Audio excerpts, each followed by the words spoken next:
Hello everyone, and welcome. Today, we're going to master one of the most important and sometimes tricky parts of English grammar: countable and uncountable nouns. Don't worry. We'll go step by step. By the end of this lesson, you'll feel confident using words like information, furniture, news, and police correctly. Ready? Let's begin. First, what are countable nouns? These are things you can actually count. 1 cat, 2 cats, 3 cats. They have both singular and plural forms. You can use the indefinite article a or an with the singular, like a book, an apple, etc. And when they're plural, like books or apples, you use plural verbs. The books are. Interesting. Look at the examples: a cat, 2 cats. The cats are cute. Perfect. But remember, you can never say a water or an information. Why? Because those are not countable. We'll get to that next. Now, uncountable nouns. These are things you cannot count one by one. Think of water, rice, advice, information. You can't say 1 water or 2 waters. It doesn't make sense. So, no plural form. No a or an. And always, always, use a singular verb. For example, the water is cold, not the water are cold. You can say some water, a lot of rice, much advice. But never a rice or 2 advices. Got it? Great. Let's move on. Here's where it gets interesting.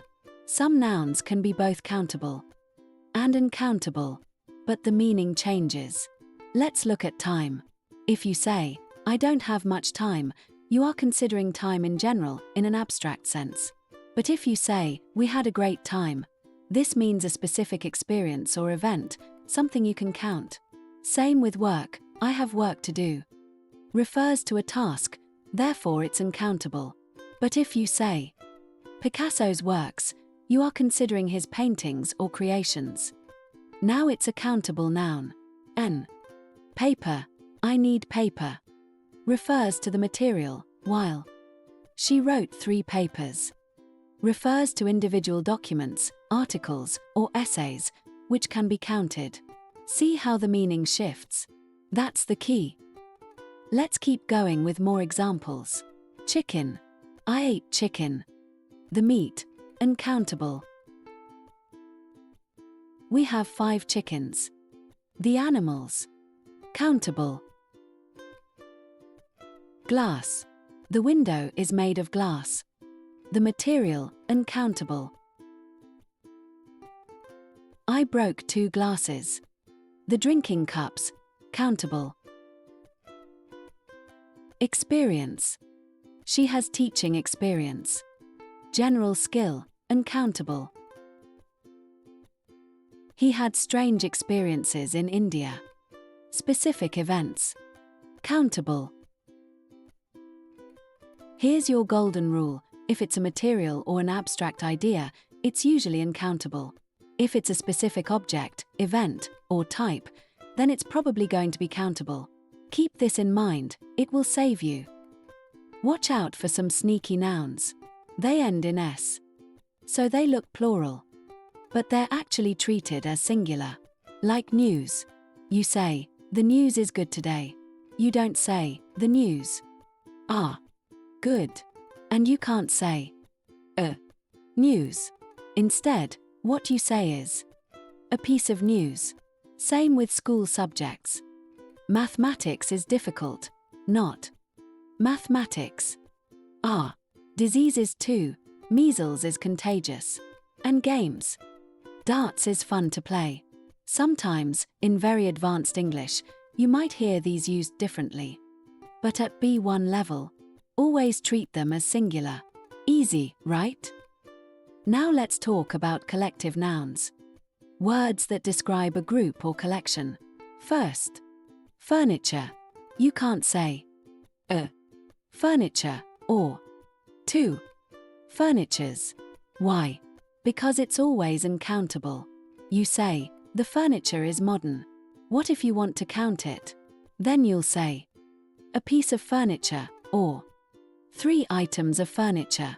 Same with luggage or baggage.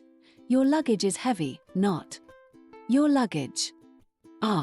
You can't say 2 luggages. Say 2 suitcases, or 2 pieces of luggage, instead. These nouns are like big boxes. You don't count the box, you count what's inside. Now, groups of people. First, staff. The people who work somewhere. In American English, the staff is helpful, treating them as one unit. In British English, the staff are in a meeting, thinking of them as individuals. But you can't say staff unless you mean a walking stick. Now, police. This one is special. It's always plural. You say, the police are here. Never is here. And you can't say police. Say a police officer instead. Got it? Police is a plural noun. Always. No exceptions at B1. Some collective nouns, like team, family, or class, can be either singular or plural. It depends on whether you're thinking of the group as one unit or as individuals. Example, the team is winning. You see them as one group. The team are arguing. You see them as separate people arguing. Same with family. My family is big. One unit. My family are doctors. Each person is a doctor. B1 tip.